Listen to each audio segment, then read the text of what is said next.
3 people are reported to have been killed in Iran following protests over the death of a woman in police custody. 22-year-old Mahsa Amini fell into a coma and died following her arrest by the country's morality police in Tehran last week.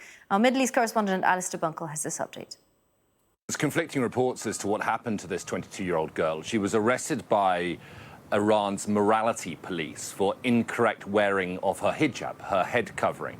Now, when she died in custody, the police released CCTV that they claim shows that she died of natural causes, perhaps a heart condition. Her family say that is not the case, that she was fit and well. She would have had no signs whatsoever to have died under those circumstances. And there are reports that some scans done on her head post-mortem show fractures to the skull and hemorrhaging on her head, which would point towards this accusation that she was beaten whilst in Iranian police custody.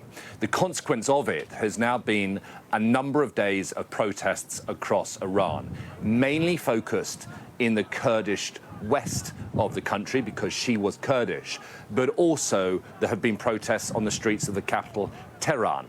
Now, there are reports, and we haven't yet verified them yet, and they haven't been verified independently internationally, that 5 protesters were killed by Iranian police when they opened fire on them.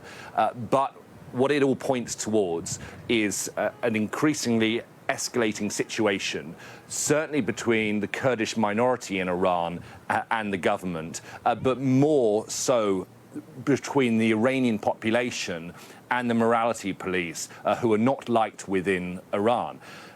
The Iranian president, Ibrahim Raisi, has traveled to New York. He's landed in New York for the United Nations General Assembly.